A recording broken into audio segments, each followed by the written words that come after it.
بچاؤ! وہ تیزی سے بھاگ رہی تھی۔ سبطین شاہ کے پالتو کتے اس کے پیچھے بھاگ رہے تھے۔ وہ اوندھے منہ زمین پر گری۔ اس سے پہلے وہ کتے اس پر حملہ کرتے سبطین کی سیٹی پر رکے۔ ہانیہ آنسو بہاتی پیچھے کو کھسکنے لگی۔ وہ تو یہ گاؤں گھومنے کے لیے آئی تھی، پر اس گاؤں کے سردار سبطین شاہ سے دشمنی مول لے چکی تھی۔ بھاگنے کا شوق پورا ہو گیا ہوگا تمہارا۔ اگر دوبارہ بھاگنے کی کوشش کی تو اگلی باری کتے تمہاری بوٹی بوٹی نوچ لیں گے۔ ہانیہ کے زخمی پاؤں دیکھتے سبطین شاہ نے اسے سرد بھیری سے باہوں میں اٹھایا۔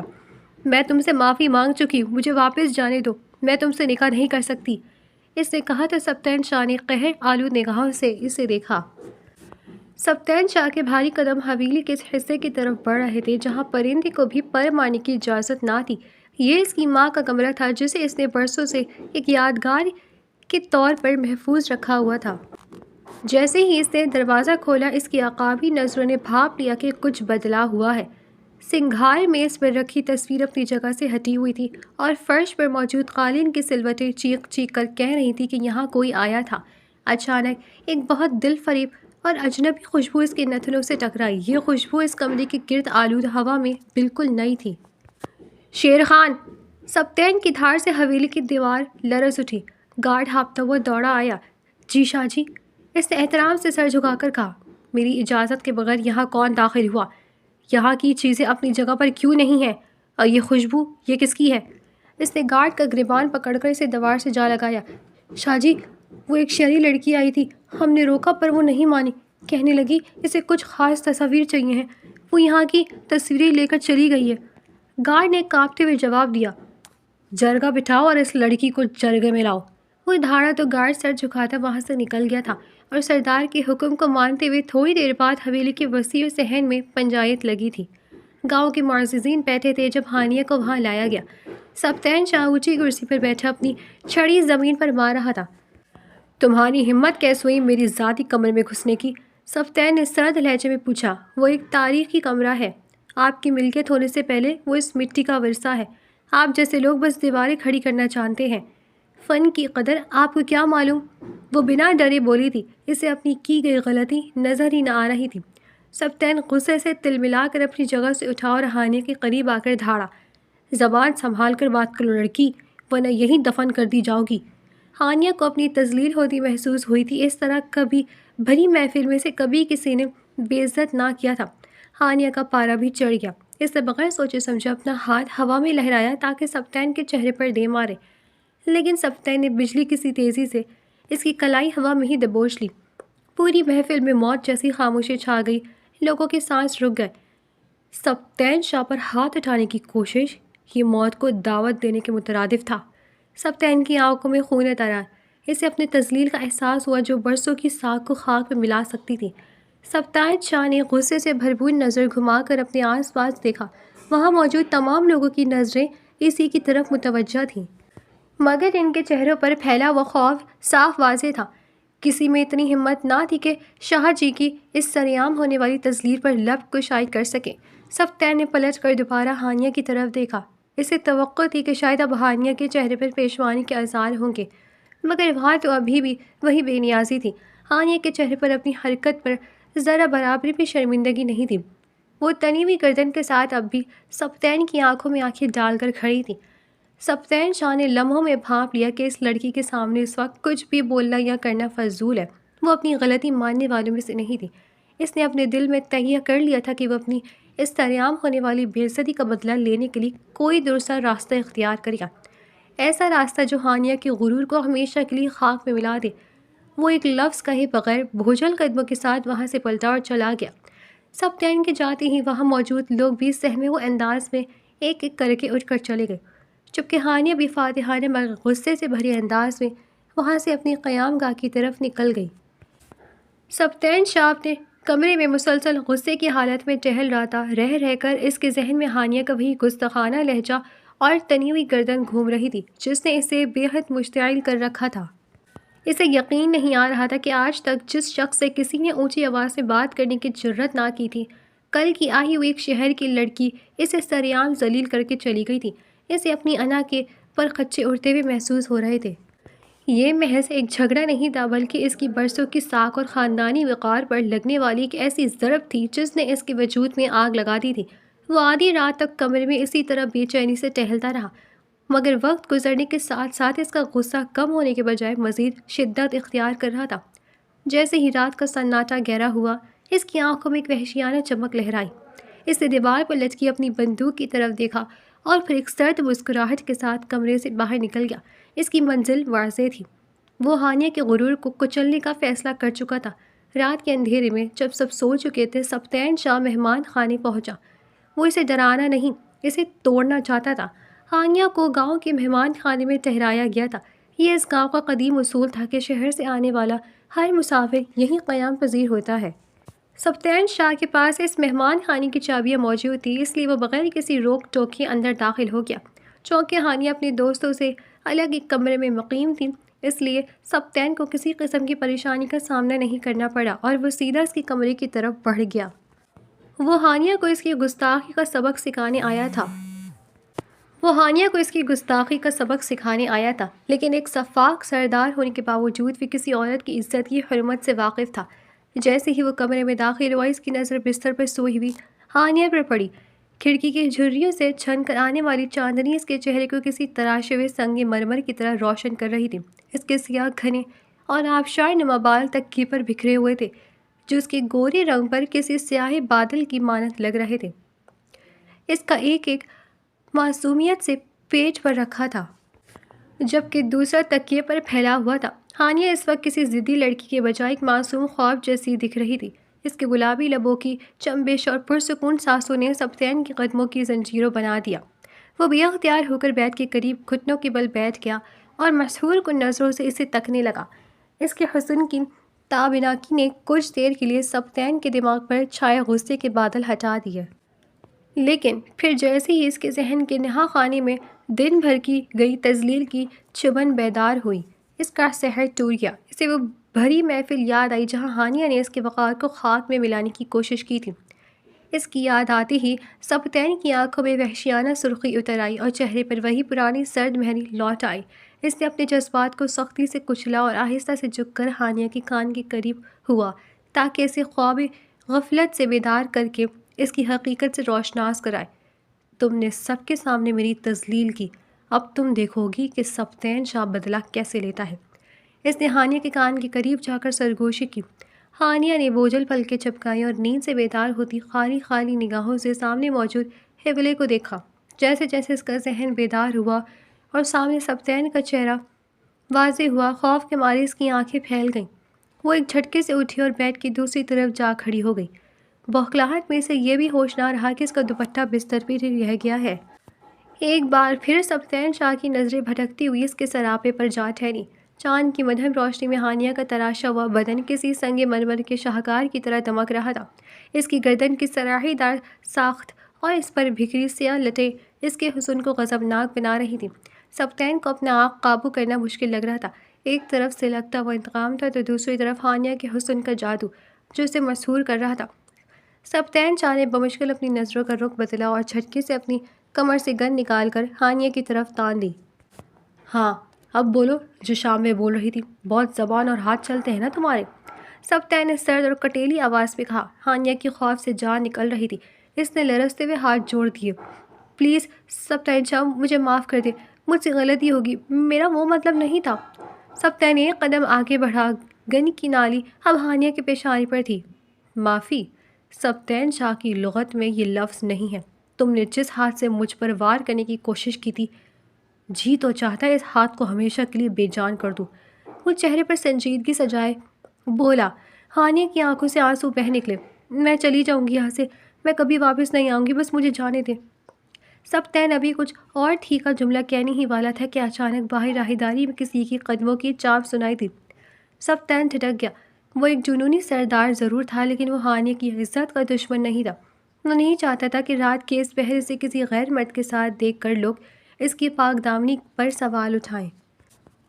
اس نے گن واپس اپنی بیلٹ میں ارسی اور ہانیہ کو ایک آخری تنبیہ نظر سے دیکھا۔ آج تمہاری قسمت اچھی تھی، لیکن یاد رکھنا یہ دشمنی ابھی ختم نہیں ہوئی۔ وہ خاموشی سے کھڑکی کے راستے چھپتا چھپاتا وہاں سے نکل گیا۔ سبطین کے جانے کے بعد ہانیہ وہیں فرش پر ڈھیر ہو گئی۔ اس کا پورا وجود کانپ رہا تھا۔ اس نے اسی وقت فیصلہ کر لیا کہ وہ صبح ہوتے ہی یہاں سے بھاگ جائے گی۔ کیونکہ وہ جان چکی تھی کہ سبطین شاہ اس کے لیے موت کا دوسرا نام ہے۔ اگلی صبح جیسے ہی سورج کی پہلی کرن نمودار ہوئی، ہانیہ نے مہمان خانے میں شور برپا کر دیا۔ اس کا چہرہ زرد تھا اور آنکھوں میں رات بھر کا خوف نمایاں تھا۔ میں ایک منٹ بھی یہاں مزید نہیں رک سکتی، میں ابھی اور اسی وقت واپس شہر نکلنا ہوگا۔ ہانیہ نے اپنا سامان بیگ میں ٹھوستے ہوئے ہریانی انداز میں کہا۔ اس کی دوستوں نے اسے گھیر لیا۔ ہانیہ پاگل تو نہیں ہو گئی ہو؟ ہماری ریسرچ ابھی ادھوری ہے۔ اتنی دور ہم یہاں فوٹوگرافی اور ہسٹری جمع کرنے آئے ہیں، ایسے کیسے واپس چلے جائیں؟ اس کی دوست سارا نے اسے سمجھاتے ہوئے کہا، لیکن ہانیہ کسی کی سننے کو تیار نہ تھی۔ تمہیں نہیں معلوم وہ انسان کتنا خطرناک ہے، وہ ہمیں زندہ نہیں چھوڑے گا۔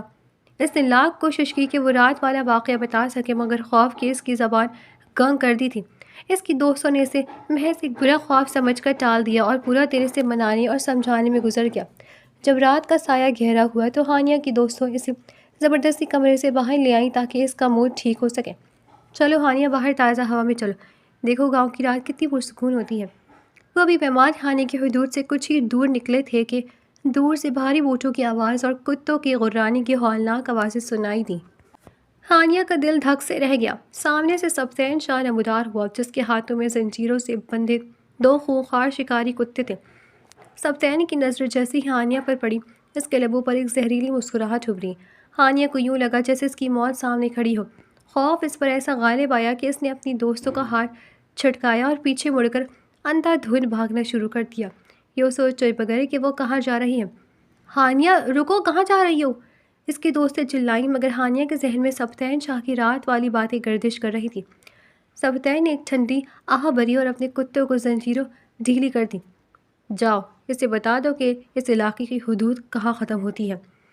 کتے بجلی کی تیزی سے ہانیہ کے پیچھے لپکے۔ ہانیہ ننگی پڑنگی پر بھاگ رہی تھی۔ کانٹے اس کے پیروں کو زخمی کر رہے تھے، لیکن وہ پیچھے مڑ کر دیکھنے کی ہمت نہیں کر پا رہی تھی۔ اسے بس اتنا معلوم تھا کہ اگر وہ آج پکڑی گئی تو پھر کبھی واپس نہیں جا پائے گی۔ آپ لوگ لوٹ جائیں، ہانیہ محفوظ ہے، سبطین نے اس کی دوستوں سے کہا۔ آپ نے اس کے پیچھے کتے لگا دی، وہ پہلے ہی آپ سے بہت خوفزدہ ہے، عجیب عجیب باتیں کر رہی تھی، سارا نے فکر مندی سے کہا۔ سبطین نے اپنی ہنسی دبائی اور سارا کو دیکھا۔ اب وہ محفوظ ہے، یقین کریں مجھ پر، اور آپ لوگوں لوٹ جائیں، اس میں مہمان خانے پہنچا دوں گا۔ سبطین نے کہا تو سارا نے اثبات میں سر ہلایا اور ایک نہر اس طرف ڈالی جہاں ہانیہ بھاگی تھی۔ وہ ایسے جانا تو نہیں چاہتی تھی، لیکن سردار کے کہنے پر مجبوراً اسے جانا پڑا۔ سبطین مسکراتا وہ اس طرف لپکا جس طرف ہانیہ بھاگی تھی۔ وہ اندھیری رات میں گاؤں کی کچی پگ ڈنڈیوں پر دوڑ رہی تھی کہ اچانک پیچھے سے خونخوار غراٹیں سنائی دیے۔ وہ بھاگتے بھاگتے ٹھوکر کھا کر اوندھے منہ گری۔ کتے اس کے سر پر پہنچ چکے تھے اور ان کے نوکیلے دانت چمک رہے تھے۔ جیسے ہی کتا اس پر جھپٹنے لگا، فضا میں سبطین کی مخصوص سیٹی گونجی۔ کتے وہیں ساکت ہو گئے۔ سبطین اندھیرے سے نمودار ہوا، اس کے چہرے پر ایک بھیانک سکون تھا۔ اس نے زمین پر گری سکسکتی ہوئی ہانیہ کو دیکھا اور اسے اپنی باہوں میں بھر لیا۔ بھاگنے کا شوق پورا ہو گیا، اب اس حویلی میں تمہارا نکاح ہوگا، میری قید میں تمہارا استقبال ہے۔ نکاح کا سنتے ہی ہانیہ کے پیروں تلے سے زمین نکل گئی۔ وہ ہذیانی انداز میں سر ہلانے لگی۔ اس کی آنکھوں سے آنسو تھمنے کا نام نہیں لے رہے تھے۔ نکاح؟ نہیں، آپ ایسا نہیں کر سکتے، میں نے معافی مانگ لی ہے، میں 1000 بار معافی مانگتی ہوں، خدا کے لیے مجھے جانے دیں، میں شہر واپس جانا چاہتی ہوں۔ وہ گڑ گڑائی، مگر سبطین کے چہرے پر پتھر جیسی سختی تھی۔ اس نے ہانیہ کی ایک نہ سنی اور اسے زبردستی اپنی گاڑی میں بٹھا کر حویلی لے آیا۔ وہ پوری راستے اس سے معافی مانگنے آئی تھی، لیکن اس نے اس کی ایک نہ سنی۔ حویلی کے بھاری دروازے کھلے تو ہانیہ کو محسوس ہوا جیسے وہ کسی قلعے میں قید ہونے آئی ہے۔ سبطین گاڑی سے باہر آیا اور ہانیہ کی طرف آ کر اسے واپس اپنی باہوں میں بھرا۔ وہ ہانیہ کی باتوں کو ایسے نظر انداز کر رہا تھا مانو اس کے کانوں میں ہانیہ کی آواز پڑ ہی نہ رہی ہو۔ جہاں دن میں حویلی ملازموں سے بھری ہوتی تھی، ابھی وہیں اب سبطین کے بوڑھے باپ شاہ جلال کے علاوہ کوئی نہ تھا۔ شاہ جلال خاموشی سے ایک کونے میں بیٹھے تسبیح پڑھ رہے تھے۔ سبطین کا چہرہ، جو ابھی تھوڑی دیر پہلے ہانیہ کے سامنے سنگ مرمر کی طرح سخت تھا، اپنے باپ کو دیکھتے ہی نرم پڑ گیا۔ ہانیہ نے حیرت سے شاہ جلال کو دیکھا، یقیناً سبطین شاہ کے لیے وہ بے حد عزیز تھے، تبھی اسے دیکھ کر سبطین کے چہرے کے تاثرات بدلے تھے۔ سبطین شاہ نے نرمی سے ہانیہ کو ایک سائڈ تخت پر بٹھایا اور ان کے قریب جا کر نہایت عقیدت احترام سے شاہ جلال کے ہاتھ چومے اور سلام کیا۔ جیتے رہو میرے شیر پتر، لیکن یہ بتاؤ کہ لڑکی کون ہے جسے تم اس وقت زبردستی یہاں لے کر آئے ہو؟ شاہ جلال نے اپنی گہری نظروں سے بیٹے کے چہرے پر لکھے اضطراب کو پڑھتے ہوئے پوچھا۔ سبطین شاہ نے نظر جھکا لی اور دھیمے لہجے میں کہا، بابا سائی، یہ وہی لڑکی ہے جس نے آج بھری محفل میں سبطین شاہ کی ساکھ پر سوال اٹھایا تھا اور مجھ پر ہاتھ اٹھانے کی جرت کی تھی۔ میں اس سے نکاح کرنا چاہتا ہوں۔ شاہ جلال تصویر روک کر اسے حیرت سے دیکھنے لگے۔ نکاح؟ کیا وہ اس رشتے کے لیے تیار ہے؟ سبطین کے جبڑے بھیج گئے۔ نہیں، وہ تیار نہیں ہے، وہ مجھ سے ڈرتی ہے اب، لیکن میں اسے اپنے حصار میں باہر نہیں جانے دوں گا، اس سے میرے نام کے ساتھ جڑ کر یہیں رہنا ہوگا۔ وہ جنونی انداز سے بولا، اس کے لہجے میں کہیں بھی نفرت نہ تھی، نہ ہی انتقام لینے کی چاہت تھی۔ شاہ جلال نے ایک ٹھنڈی آہ بھری۔ وہ جانتے تھے کہ ان کا بیٹا اپنی ضد کا کتنا پکا ہے۔ وہ اسے سمجھانا چاہتے تھے کہ جبر سے دل نہیں جیتے جاتے، مگر سبطین کی آنکھوں میں برسوں کی تنہائی دیکھ کر وہ خاموش ہو گئے۔ وہ اپنے بیٹی کی خوشی اور اس کی انا کے سامنے بے بس تھے۔ انہوں نے ایک نظر ہانیہ پر ڈالی۔ ان کے دل میں اس معصوم لڑکی کے لیے ترس تو آیا، مگر بیٹے کی محبت نے ان کی زبان پر تالے ڈال دیے۔ جو تمہاری مرضی سبطین، خدا کرے کہ یہ فیصلہ تمہاری زندگی میں سکون لائے۔ انہوں نے صرف اتنا کہا اور دوبارہ تسبیح میں مصروف ہو گئے۔ سبطین شاہ مسکرایا اور ان کا ماتھا چومتا واپس ہانیہ کی طرف بڑھا تھا۔ ہانیہ ان سے اتنی دور تھی کہ اسے ان دونوں کی گفتگو سنائی ہی نہ دی تھی۔ سبطین نے واپس اسے اپنی باہوں میں بھرا۔ سبطین اسے حویلی کی بالائی منزل پر ایک پرتعیش مگر سرد کمرے میں لے گیا۔ ہانیہ مسلسل بول رہی تھی اور معافی مانگ رہی تھی اور وہاں سے جانے کا کہہ رہی تھی، لیکن سبطین خاموشی سے فرسٹ ایڈ باکس لایا اور اس کے سامنے بیٹھ گیا۔ اس نے ہانیہ کے زخمی اور خون آلود پاؤں کو اپنے ہاتھ میں لیا۔ ہانیہ نے پیر پیچھے کھینچنا چاہا، مگر سبطین کی گرفت مضبوط تھی۔ اس نے بہت مہارت اور نرمی سے اس کے زخموں کو صاف کیا اور پٹی باندھ دی۔ پٹی کرنے کے بعد وہ اٹھا اور سرد لہجے میں بولا، آرام کرو اور یاد رکھنا اس کمرے کے باہر میرے کتے پہرا دے رہے، اگر بھاگنے کا سوچا بھی تو وہ تمہیں نہیں چھوڑیں گے۔ وہ کمرے سے باہر نکل گیا اور ہانیہ تنہا رہ گئی۔ ہانیہ رونے لگی تھی اور کوس رہی تھی کہ اس وقت کو جب وہ یہاں فوٹوگرافی کرنے آ گئی تھی، اور کوس رہی تھی اس وقت کو جب اس نے اپنی زندگی کی سب سے بڑی بھول کی تھی، سبطین شاہ کے سامنے کھڑی ہو کر اس سے بدتمیزی کے۔ کچھ دیر بعد کمرے کا دروازہ آہستہ سے کھلا۔ ہانیہ کو لگا تھا کہ سبطین شاہ آیا ہے۔ وہ روتی ہوئی دروازے کی طرف دیکھنے لگی۔ شاہ جلال اندر داخل ہوئے۔ ان کے ہاتھ میں دودھ کا گلاس تھا۔ ہانیہ نے خاموشی سے اپنا سر جھکا لیا۔ شاہ جلال ہانیہ کے پاس بیٹھے اور شفقت سے بولے، بیٹا کھانا کھا لو۔ انہوں نے محبت سے کہا، مجھے بھوک نہیں ہے، مجھے بس گھر جانا ہے۔ ہانیہ نے روتے ہوئے کہا، بیٹا یہ تو اب سبطین شاہ ہی طے کرے گا تم کب گھر جا سکتی ہو۔ انہوں نے بے بسی سے کہا، بہت پھٹا دل انسان ہے آپ کا بیٹا۔ نہ چاہتے ہوئے وہ شکوہ کر بیٹھی تھی، سبطین جتنا باہر سے سخت ہے اندر سے اتنا ہی ٹوٹا ہوا ہے۔ ہانیہ نے آنسو پوچھتے ہوئے انہیں دیکھا، بیٹا ہمارا خاندان صدیوں سے اس علاقے کا محافظ رہا ہے۔ ہماری شان و شوکت اور دبدبہ صرف زمینوں کی وجہ سے نہیں بلکہ ہمارے عدل کی وجہ سے تھا۔ سبطین بچپن میں بہت نرم دل تھا، لیکن 8 سال پہلے ایک حادثے نے سب بدل دیا۔ وہ خاموش ہو گئے۔ بولتے وقت ان کی آواز روند گئی تھی۔ انہوں نے پھر بولنا شروع کیا، سبطین کی ماں اور اس کی چھوٹی بہن کو ایک خاندانی دشمنی کی بھیٹ چڑھا دیا گیا تھا۔ وہ دشمن سبطین کا قریبی دوست نکلا جس نے دھوکے سے ان کی جان لی۔ اس دن کے بعد سے سبطین نے ہنسنا چھوڑ دیا اور اپنے گرد غصے اور صد مہری کی ایک ایسی دیوار کھڑی کر لی کہ وہ اپنوں پر بھی اعتبار نہیں کرتا۔ اسے لگتا ہے کہ اگر وہ نرم پڑا تو وہ دوبارہ کسی کو کھو دے گا۔ وہ کتوں سے اس لیے پیار کرتا ہے کیونکہ اسے انسانوں سے زیادہ جانوروں کی وفاداری پر یقین ہے۔ وہ خاموش ہو گئے اور ایک لمبا سانس لیا۔ اس نے تمہارے ساتھ جو کیا وہ غلط ہے بیٹا، پر وہ بس اپنی انا کے پیچھے اپنی تنہائی چھپا رہا ہے۔ شاہ جلال کی آواز میں درد تھا۔ ہانیہ یہ سب سن کر ساکت رہ گئی۔ اسے وہ کمرہ یاد آیا جہاں اس نے تصویر لی تھی۔ وہ اس کی ماں کا تھا اور وہ اس کی ماں کا کمرہ تھا۔ اسے پہلی بار احساس ہوا کہ جس شخص کو وہ صرف ایک ظالم وڈیرا سمجھ رہی تھی وہ دراصل ایک بہت بڑے صدمے کا بوجھ اٹھائے ہوئے تھا۔ ہانیہ کے دل میں سبطین کے لیے پہلی بار نفرت کے ساتھ ساتھ ایک ہلکی سی ہمدردی نے جنم لیا۔ شاہ جلال نے ہانیہ کے سر پر ہاتھ رکھا اور شفقت سے بولے، بیٹا تم آرام کرو، میں تمہارے لیے کھانا بھجواتا ہوں۔ خود کو زیادہ تکلیف نہ دینا، میں سبطین کی ضد کے آگے بے بس ہوں۔ وہ جو ٹھان لے وہ کر کے رہتا ہے۔ اس کی زیادتی پر میں تم سے معافی مانگتا ہوں اور درخواست کرتا ہوں کہ خاموشی سے اس سے نکاح کر لو۔ ہانیہ نے تڑپ کر ان کے ہاتھ تھام لی۔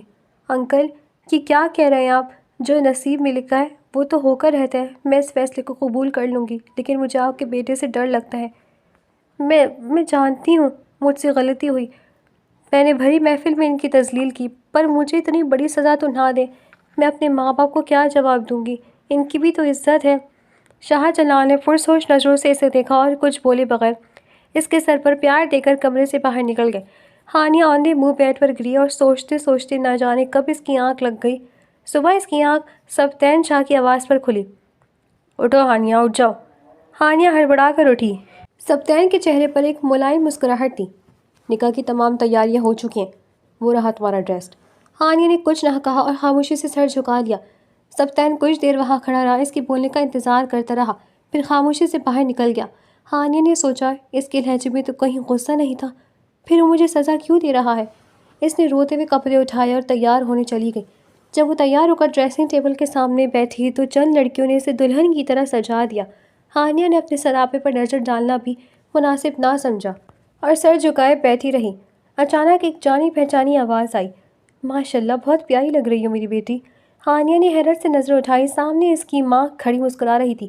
ہانیہ بھاگ کر ان کے سینے سے لگی اور پھوٹ پھوٹ کر رونے لگی۔ خاموش ہو جاؤ ہانیہ، اتنی خوشی کے موقع پر رو رہی ہو۔ ماں نے اسے چپ کروایا۔ مما، آپ کو کوئی اعتراض نہیں؟ آپ حیران نہیں ہیں؟ ہانیہ نے حیرت سے پوچھا۔ سبتین نے ہمیں سب بتا دیا ہے، آخر تمہیں اس کے سامنے زبان چلانے کی کیا ضرورت تھی؟ ماں نے محبت سے اسے ڈانٹا۔ مما، انہوں نے آپ کو کچھ کہا تو نہیں؟ ہانیہ کو اپنے والدین کی فکر ہوئی۔ نہیں بیٹا، صبح ڈرائیور ہمیں لینے آیا تھا، پہلے ہم سمجھے نہیں، پھر جب سبتین نے بات ہوئی تو اس نے بڑی عزت سے سب بتایا۔ اسی دوران ہانیہ کے والد اور شاہ جلال بھی کمرے میں داخل ہوئے۔ ہانیہ بھاگ کر اپنے والد کے گلے لگی۔ شاہ جلال نے محبت سے اس کے سر پر ہاتھ رکھا اور کہا، بیٹا تمہیں افسوس تھا کہ تمہارے نکاح میں تمہارے والدین نہیں ہوں گے، اس لیے میں نے انہیں بلوا لیا، اب تو خوش ہو نا؟ ہانیہ نے نم آنکھوں سے انہیں دیکھا اور اس بات پہ سر ہلایا۔ حویلی کے صحن کو رنگ برنگی روشنی اور پھولوں سے سجایا گیا تھا، فضا میں عود اور گلاب کی خوشبو رچی بسی تھی۔ ایک طرف سبتین شاہ سیاہ شیروانی ملبوس اپنی مخصوص وجاہت کے ساتھ بیٹھا تھا، مگر آج اس کی آنکھوں میں وہ پرانی وحشت نہیں بلکہ ایک فاتحانہ سکون تھا۔ نکاح خواہ نے جب ہانیہ سے اجازت مانگی تو اس نے ایک نظر اپنے والدین کے پرسکون چہرے پر ڈالی اور لرزتی آواز میں کہا، قبول ہے۔ جیسے ہی نکاح مکمل ہوا، حویلی مبارکباد کے شور سے گونج اٹھی۔ سبتین اٹھ کر ہانیہ کے پاس آیا، تمام لوگوں کی موجودگی میں اس نے ہانیہ کے ماتھے پر بوسہ دیا، جو اس بات کا اعلان تھا کہ آج سے یہ شہر لڑکی صرف اس کی قید نہیں بلکہ شاہ جی کی حویلی کی عزت اور ملکہ ہے۔ ہانیہ نے محسوس کیا کہ سبتین کا لہجہ جو کبھی شعلہ بار تھا اب اس کے لیے حصار بن چکا تھا۔ بہت خوش ہے سبتین شاہ، کاش اسے علم ہوتا کہ اس کی اس خوشی کو آگ لگنے والی ہے۔ دور کھڑے ایک پراسرار شخص نے سبتین کو ہانیہ کے ساتھ بیٹھے مسکراتے دیکھ کر زہریلے لہجے میں کہا۔ اس نے اپنے پیچھے کھڑے ملازم کو حکم دیا، جاؤ بلاؤ سبتین شاہ کو باہر۔ ملازم نے خاموشی سے سر ہلایا اور مجمر چیرتا ہوا سبتین کے قریب پہنچا۔ صاحب، باہر کچھ لوگ آئے ہیں، وہ آپ سے ملنا چاہتے ہیں۔ ملازم نے سبتین کے کان میں سرگوشی کی۔ سبتین نے حیرت سے اسے دیکھا۔ تمہیں کس نے کہا کہ کچھ لوگ مجھے بلا رہے ہیں؟ اس کی عقابی نظریں ملازم کے چہرے کا جائزہ لینے لگیں۔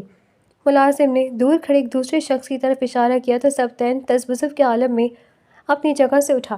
ابھی وہ چند قدم ہی چلا تھا کہ اچانک پوری حویلی کی روشنیاں بجھ گئیں اور اندھیرا چھا گیا۔ ہر طرف افراتفری مچ گئی۔ اسی شور میں ہانیہ کی ایک دردناک چیخ فضا میں گونجی، ہانیہ! سبتین کے بڑھتے قدم وہیں تھم گئے۔ اس کا دل کسی انہونی کے خوف سے لرز اٹھا۔ وہ اندھیرے میں ہی ٹٹولتا ہوا اس سمت بھاگا جہاں ہانیہ بیٹھی تھی، مگر جیسے ہی روشنی دوبارہ بحال ہوئی، وہاں کا منظر دیکھ کر سبتین کا سانس حلق میں اٹک گیا۔ ہانیہ اپنی جگہ پر موجود نہیں تھی، وہاں صرف اس کا سرخ دوپٹہ فرش پر پڑا تھا جو کسی بڑے طوفان کی دستک دے رہا تھا۔ وہ انسان جو کبھی کسی نے نہیں ڈرا تھا، جس کے نام سے لوگ کانپتے تھے، آج وہ خود خوف کے مارے کانپ رہا تھا۔ سبتین شاہ کی آنکھوں میں وہ دہشت درائی تھی جو صرف بے بس کے عالم میں دکھائی دیتی تھی۔ اس کا رنگ زرد پڑ گیا اور ماتھے پر پسینہ نمودار ہوا۔ اس کی آنکھوں کے سامنے 8 سال پرانا وہی ہولناک منظر ایک فلم کی طرح چلنے لگا۔ یہ منظر 8 سال پہلے کا تھا جب سبتین شاہ کی دنیا اجڑی تھی۔ 8 سال پہلے گاؤں کا سالانہ میلہ اپنی پوری آب و تاب سے سجا ہوا تھا، ڈھول کی تاپ اور لوگوں کے قہقہوں سے فضا گونج رہی تھی۔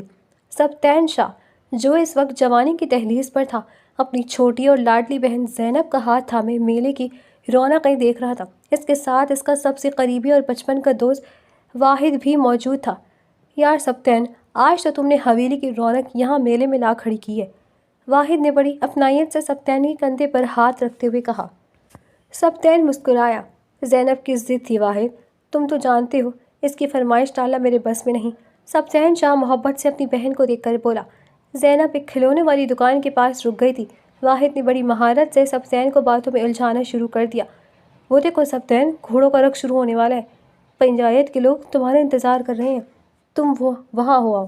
زینب میرے پاس ہے، میں اسے جھولے دلوا کر وہیں لے آؤں گا۔ سبتین نے ایک لمحے کے لیے ہچکچاہٹ محسوس کی، مگر واحد کی آنکھوں میں چھلکتا جھوٹا خلوص اسے نہ دکھ سکا۔ ٹھیک ہے واحد، زینب کا خیال رکھنا، یہ بہت ضدی ہے، اسے اکیلا مت چھوڑنا۔ سبتین نے اس کا کندھا تھپتھپایا۔ واحد نے ایک زہریلی مسکراہٹ چھپاتے ہوئے کہا، فکر کیوں کرتے ہو بھائی، یہ میری بھی تو بہن ہے۔ سبتین جیسے ہی ہجوم چیرتا ہوا پنچایت کی طرف بڑھا، پیچھے واحد نے زینب کی طرف جھک کر کہا، آؤ زینب، تمہارے لیے وہ بڑے والے جھولے کے پاس گڑیا لینی ہے نا۔ ننھی زینب اپنے بھائی کی سب سے بھروسہ مند دوست کا ہاتھ تھام کر ہجوم میں غائب ہوگی۔ کچھ دیر بعد جب سبتین واپس آئے تو وہاں نہ واحد تھا نہ زینب۔ میلے کا شور ایسے یکدم خاموش میں بدلتا ہوا محسوس ہوا۔ وہ پاگلوں کی طرح ہر طرف بھاگا، لوگوں کے گریبان پکڑے، واحد کا نام پکارا، مگر واحد کی زمین نکل گئی تھی یا آسمان کھا گیا تھا۔ کئی گھنٹوں کی تگ و دو کے بعد میلے سے دور ایک ویران جھاڑی کے پاس سے زینب کی لاش ملی۔ اس کے جسم پر کپڑے نہ ہونے کے برابر تھے۔ سبتین نے اپنی آنکھیں بند کر لیں۔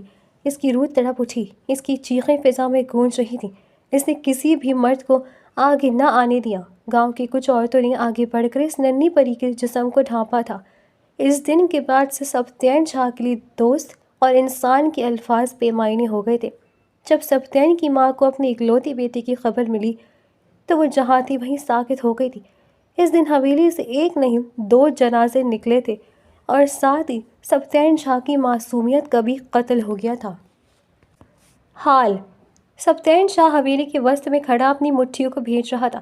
ہانیہ کی چیخ نے اسے 8 سال پرانے کرب میں دھکیل دیا تھا۔ اسے محسوس ہوا کہ وہی تاریخ پھر سے دہرائی جا رہی ہے، لیکن اس بار وہ واحد کو چھوڑنے والا نہیں تھا، بلکہ اسے زندہ جہنم دکھانے کا ارادہ رکھتا تھا۔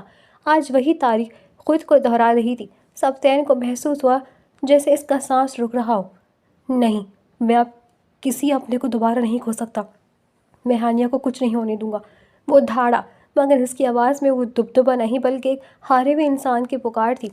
وہ حویلی کے در و دیوار میں پاگلوں کی طرح ہانیہ کا نام پکارنے لگا، مگر جواب میں صرف خاموشی تھی۔ حویلی میں قہرام مچا تھا۔ سبتین شاہ نے دیوانہ وار اپنے گارڈز کو حکم دیا، فوراً پولیس کو اطلاع کرو، گاؤں کا کوئی راستہ، کوئی پگڈنڈی چھاننے سے نہ رہ جائے، مجھے ہانیہ پر قیمت پر صحیح سلامت چاہیے۔ وہ دھاڑا اور باہر کی جانب بھاگا، جبکہ پیچھے ہانیہ کی ماں اپنے شوہر کے سینے سے لگی رو رہی تھی۔ سبتین خود اپنی جیپ میں بیٹھا اور گاؤں کے چپے چپے کو چھان مارا، مگر ہانیہ کا کہیں سراغ نہ ملا۔ رات سے صبح ہونے کو آئی تھی، لیکن ہانیہ کا کہیں پتہ نہ چلا تھا۔ سبتین نے ایک جگہ گاڑی روکی اور سر اسٹیئرنگ پر ٹکا دیا۔ اسی دوران سبتین کے فون کی گھنٹی بجی۔ اس نے لرزتے ہاتھوں سے کال اٹھائی۔ جی بولو۔ اس کی آواز حلق میں پھنسی رہی تھی۔ دوسری طرف سے انسپکٹر کی آواز آئی، شاہ جی، گاؤں کے آگے حصے میں پرانی نہر کے پاس ایک لاش ملی ہے، آپ کو یہاں آنا ہوگا۔ سبتین کے ہاتھ سے فون گرتے گرتے بچا۔ وہ بے اختیار جیپ اس طرف دوڑا لے گیا۔ گارڈ سے گھر پر سب کو مطلع کر دیا تھا۔ اس کے پیچھے پیچھے جلال شاہ اور ہانیہ کے بدحواس والدین بھی وہاں جانے کے لیے نکلے۔ جیسے ہی وہ مقام واردات پر پہنچے، وہاں کا منظر دیکھ کر سبتین کے پیروں تلے سے زمین نکل گئی۔ سامنے ایک لڑکی کی لاش پڑی تھی، جس کی حالت بالکل ویسی ہی تھی جیسے 8 سال پہلے اس کی بہن کی تھی۔ کپڑے اتار کر تار تار تھے اور چہرہ کسی بھاری پتھر سے اس کی بے دردی سے کچلا گیا تھا کہ پہچاننا ناممکن تھا۔ وہ جان گیا تھا کہ واحد نے ایک بار پھر اس کی خوشیوں کو آگ لگا دی تھی، ایک بار پھر اس کی زندگی کا سکون چھین لیا تھا۔ سبتین کی ایک ہولناک چیخ فضا میں گونجی۔ یہ وہی چیخ تھی جو 8 سال پہلے اپنی بہن کے بے جان وجود کو دیکھ کر اس کے حلق سے نکلی تھی، ایک ایسی اذیت ناک پکار جس نے سننے والوں کی روح فنا کر دی۔ وہ ہانیہ کی طرف لپکا، لیکن بیچ میں ہی پولیس نے اسے روک لیا۔ وہ چیختا رہا، روتا رہا، لیکن اسے ہانیہ کے قریب نہ جانے دیا گیا۔ وہاں تھوڑی ہی دیر میں باقی سبھی پہنچ گئے۔ سبتین کو روتا بلکتا دیکھ کر ہانیہ کی ماں نے اس طرف دیکھا جس طرف وہ جانے کی کوشش کر رہا تھا۔ ہانیہ کی ماں ہانیہ کی ماں ایک دل خراش چیخ مار کر وہیں گر پڑی۔ جلال شاہ نے جیسے ہی وہ لاش دیکھی، ان کا ہاتھ اپنے دل پر کیا، ان کا چہرہ نیلا پڑ گیا اور وہ ہانپتے ہوئے زمین پر ڈھیر ہو گئے۔ سبتین! جلال شاہ کی آخری پکار وہاں گونجی اور ان کی روح پرواز کر گئی۔ سبتین اپنے باپ کی طرف لپکا اور انہیں اپنی باہوں میں بھر لیا، لیکن بہت دیر ہو چکی تھی۔ ایک پل میں سب کچھ خاموش ہو گیا اور سبتین شاہ بھی بالکل ساکت ہو گیا۔ حویلی جو ابھی چند گھنٹے پہلے روشنیوں سے جگمگا رہی تھی، اب وہاں دو جنازے پڑے تھے، ایک طرف جلال شاہ کا جنازہ اور دوسری طرف ہانیہ کا۔ ہانیہ کے والدین کا غم ناقابل بیان تھا، وہ اپنی اکلوتی بیٹی کے اس انجام پر جیتے جی مر چکے تھے۔ ہانیہ اور جلال شاہ کو سپرد خاک کر دیا گیا تھا۔ سبتین شاہ اب وہ انسان نہیں رہا تھا جو چند گھنٹے پہلے مسکرا رہا تھا۔ اس کی آنکھوں میں خون اتر آیا تھا اور وہ ایک زندہ لاش بن چکا تھا۔ اس کا غم اب ایک وحشیانہ جنون میں بدل چکا تھا۔ وہ اس وقت اپنے کمرے میں اکیلا بیٹھا تھا۔ اس کے ہاتھ میں ہانیہ کا وہ خون آلود دوپٹہ تھا جو اس کی لاش کے پاس سے ملا تھا۔ اسی دوپٹے کی وجہ سے ہی اس کی پہچان ممکن ہو سکی تھی۔ واحد، میں تجھے زمین کی تہوں سے بھی ڈھونڈ نکالوں گا، وہ ایک بار پھر دھاڑا۔ اس نے اپنی بندوق اٹھائی، کمرے سے باہر نکلا اور سیدھا اپنے شکاری کتوں کے پاس پہنچا۔ اس نے کتوں کو وہ خون آلود دوپٹہ سنگھایا۔ سبتین اب ایک زخمی شیر کی طرح تھا جسے اپنی زندگی کے آخری سہارے کی چھن جانے کا یقین تھا۔ اسے پتا تھا کہ یہ سب واحد کا کام ہے۔ سبتین کا قہر اب پورے گاؤں میں چھانے جانے والا تھا۔ وہ واحد کو صرف مارنا نہیں چاہتا تھا بلکہ اسے ایسی اذیت دینا چاہتا تھا جو موت سے بھی بدتر ہو۔ رات کا سیاہ سایہ ہر طرف پھیلا ہوا تھا۔ سبتین نے اپنے خونخوار کتوں کو آزاد چھوڑ دیا اور خود جیپ میں ان کے پیچھے نکل پڑا، جبکہ اس کے مسلح گارڈز کی گاڑیاں بھی پیچھے ہی تھیں۔ کتے بھو سونگھتے ہوئے تیزی سے گاؤں کی حدود سے باہر نکل کر ایک ویران اور قدیم گودام کی طرف بڑھ رہے تھے۔ واحد گاؤں سے بہت دور اس پرانے ٹھکانے پر موجود تھا۔ اسے گمان تھا کہ سبتین اتنی جلدی اسے ڈھونڈ نہیں پائے گا، اس لیے وہ وہاں بالکل اکیلا اور بے فکر بیٹھا تھا۔ اچانک کتوں کے غرانے اور جیپ کی بریکوں کی آواز نے اسے چونکا دیا۔ اس سے پہلے کہ وہ سنبھل پاتا، سبتین شاہ ایک بھپرے ہوئے طوفان کی طرح اندر داخل ہوا۔ واحد، آج تیری موت بھی تجھ پر آنسو بہائے گی، سبتین کی آواز میں موت کا اعلان تھا۔ واحد نے بندوق اٹھانے کی کوشش کی مگر سبتین نے بجلی کی سی تیزی سے اس پر حملہ کر دیا۔ دونوں کے درمیان ایک خوفناک اور خون ریز لڑائی شروع ہوئی۔ سبتین پر جنون سوار تھا، اس نے نہ اپنی چوٹوں کا احساس تھا اور نہ ہی اپنی جان کا۔ اس نے واحد کی گردن سے دبوچ لیا اور اس کے چہرے پر اتنے وار کیے کہ وہ لہو لہان ہو گیا۔ تو نے مجھ سے میری بہن چھینی، میرے باپ کی جان لی اور میری ہانیہ کو مجھ سے چھین لیا۔ ہر جملے کے ساتھ سبتین کا وار مزید گہرا ہوتا گیا۔ اس نے واحد کو زمین پر پٹکا اور شکاری کتوں کو اشارہ کیا۔ واحد کی چیخیں اس ویرانے میں گونج رہی تھیں مگر سبتین کے دل میں رحم کا ایک ذرہ بھی باقی نہ تھا۔ اس نے نہایت بے دردی سے واحد کا خاتمہ کر دیا اور اسے وہیں تڑپتا چھوڑ کر ہانیہ کے خون آلود دوپٹے کو سینے سے لگا کر آسمان کی طرف دیکھنے لگا۔ جب واحد کی دل خراش چیخ خاموشی ہونے لگی تو سبتین شاہ نے اپنے گارڈز کو واپس جانے کا اشارہ کیا۔ وہ خود وہیں زمین پر بیٹھ گیا۔ اس کی آنکھوں میں وحشت اور نمی کا ایک عجیب امتزاج تھا۔ اسے واحد کی تڑپ اور چیخوں میں وہ سکون مل رہا تھا جس کی تلاش میں وہ برسوں سے جل رہا تھا۔ اچانک اس خاموشی کی چیرتی ہوئی ایک دبی دبی سسکی سبتین کے سماعتوں سے ٹکرائی۔ وہ ساکت ہو گیا۔ یہ آواز جانی پہچانی سی تھی، ایک ایسی پکار جو اس کی روح کے تار چھیڑ گئی۔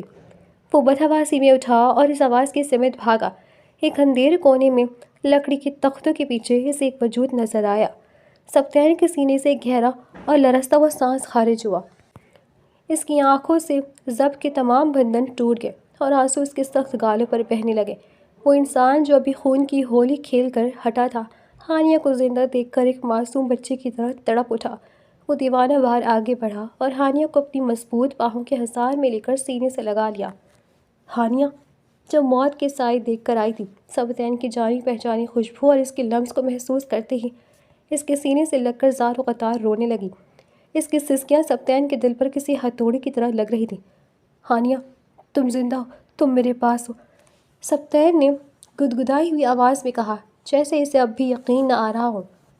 جذبات کے اس طوفان میں سبتین نے ہانیہ کے چہرے کو اپنے ہاتھوں کے پیالے میں بھرا اور اچانک اس کے لبوں کا ایک گہرا اور والہانہ بوسہ لیا۔ اس بوسوں میں برسوں کی تنہائی کھو دینے کا خوف اور پانی کی تڑپ شامل تھی۔ ہانیہ اس وقت بری طرح ڈری ہوئی تھی اور ذہنی طور پر مفلوج تھی، مگر اس نے سبتین کے اس والہانہ لفظ کو اپنی پناہ گاہ سمجھ کر محسوس کیا اور اس کا ساتھ دیا۔ اس لمحے وہ دونوں دنیا کے ہر غم، ہر دشمنی اور ہر آس پاس سے بے خبر تھے، صرف ایک دوسرے کے وجود میں گم تھے۔ سبطین نے ہانیہ کو خود سے تھوڑا دور کیا اور اس کی آنسوں سے بھیگے چہرے کو اپنی ہتھیلیوں میں بھر لیا۔ اس کی اپنی آنکھیں بھی سرخ تھیں، مگر اب ان میں وہ وحشت نہیں بلکہ محبت کا سمندر ٹھاٹھے مار رہا تھا۔ ہانیہ، مجھے معاف کر دینا، میں تمہاری حفاظت نہیں کر سکا۔ سبطین کی آواز جذبات سے بوجھل تھی۔ ہانیہ نے سسکتے ہوئے اس کی آنکھوں میں دیکھا۔ آپ نے تو مجھ سے دشمنی کا کہا تھا، آپ نے کہا تھا کہ یہ نکاح ایک قید ہے، پھر یہ سب کیا ہے؟ سبطین کے لبوں پر ایک تلخ مگر سچی مسکراہٹ آئی۔ اس نے ہانیہ کی پیشانی سے پیشانی ٹکائی اور دھیمے لہجے میں اعتراف کیا۔ سچ تو یہ ہانیہ کہ جب تم نے بھری محفل میں مجھ پر ہاتھ اٹھایا تو میری انا زخمی ہوئی تھی۔ میں تمہیں توڑنا چاہتا تھا، تمہیں اپنی قید میں لا کر ذلیل کرنا چاہتا تھا، لیکن اس رات جب میں تمہارے کمرے میں تمہیں دھمکانے آیا تھا وہاں سب بدل گیا۔ وہ ایک لمحے کے لیے رکا اور پھر بولنا شروع کیا۔ میں وہاں تمہیں سبق سکھانے گیا تھا، مگر جب میں نے تمہیں نیند کی آغوش میں اتنی معصومیت سے سوتے دیکھا تو میرا سارا غصہ برف کی طرح پگھل گیا۔ تمہارے اس معصوم سراپے نے میرے دل کے ان حصوں کو چھو لیا جو برسوں سے مردہ پڑے تھے۔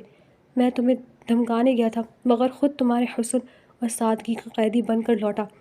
اسی لمحے مجھے تم سے محبت ہو گئی تھی۔ ہانیہ خاموشی سے اس کی باتیں سن رہی تھی۔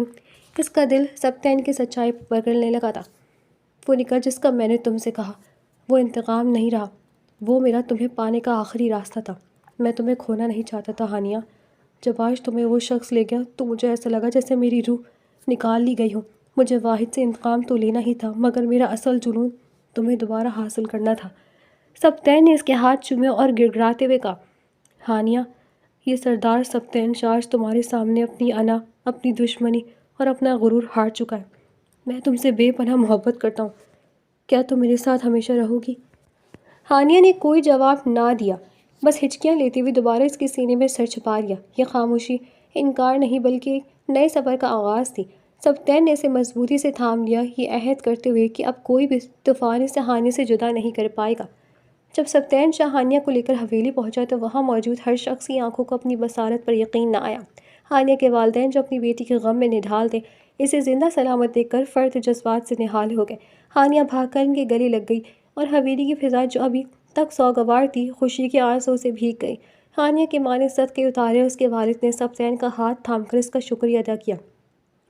اگرچہ شاہ جلال کی جدائی کا غم گہرا تھا، مگر ہانیہ کی واپسی نے اس گھرانے کو ٹوٹنے سے بچا لیا تھا۔ سبطین نے اپنے والدین کے نقش قدم پر چلتے ہوئے حویلی کے دروازے دوبارہ انصاف اور محبت کے لیے کھول دیے۔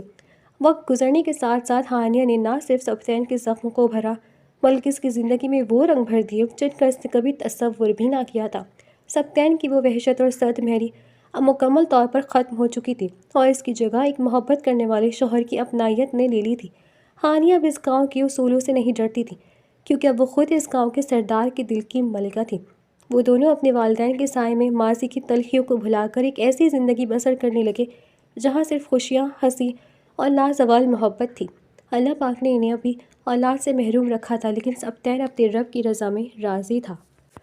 چند سال بعد حویلی کی چھت پر رات کا سکون طاری تھا، جہاں ٹھنڈی ہوا کے جھونکے چنبیلی کی خوشبو بکھیر رہے تھے۔ سبطین شاہ منڈیر کے ساتھ ٹیک لگائے دور پہاڑوں کے پیچھے ڈوبتے چاند کو دیکھ رہا تھا، لیکن اس کے سماعتیں کسی قدموں کی چاپ کے منتظر تھیں۔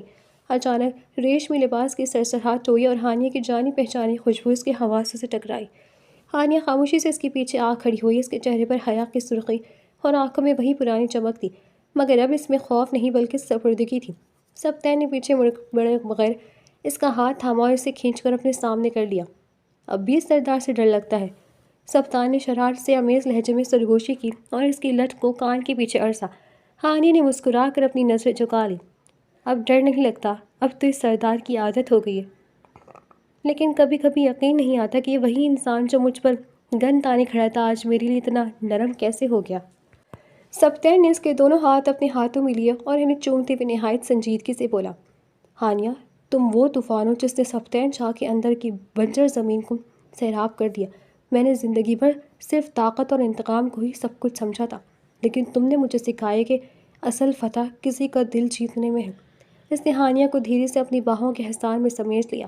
ہانیہ نے اپنا سر اس کے چوڑے سینے پر ٹکایا تو اسے سبطین کے دل کی دھڑکنیں صاف سنائی دیں، جو آج صرف اس کے نام کی مالا جپ رہی تھی۔ میں نے تمہیں بہت ڈرایا تھا، تم روئی بھی تھی بہت۔ کیا تم واقعی مجھے معاف کر چکی ہو؟ سبتین نے اس کی ٹھوری اوپر اٹھا کر اس کی آنکھوں میں جھانکا۔ ہانیہ کی آنکھوں میں نمی تیرنے لگی مگر لبوں پر مسکراہٹ تھی۔ اگر محبت سچی ہو نا سبتین، تو معافی کی ضرورت نہیں پڑتی۔ آپ کی ایک پکار پر جب میں نے خود کو آپ کی باہوں میں پایا تھا، اسی لمحے میرے تمام گیلے شکوے مٹ گئے تھے۔ اب میں صرف آپ کی رہنا چاہتی ہوں، ہمیشہ کے لیے۔ سبتین نے اس کے ماتھے پر ایک طویل اور محبت بوسہ ثبت کیا اور اسے مزید خود سے قریب کر لیا۔ چاند کی مدھم روشنی میں وہ دونوں کسی تصویر کے دو مکمل حصوں کی طرح لگ رہے تھے۔ اس رات حویلی کی دیواروں نے گواہی دی کہ نفرت کتنی ہی گہری کیوں نہ ہو، محبت کا ایک لمس اسے ہمیشہ کے لیے مٹا سکتا ہے۔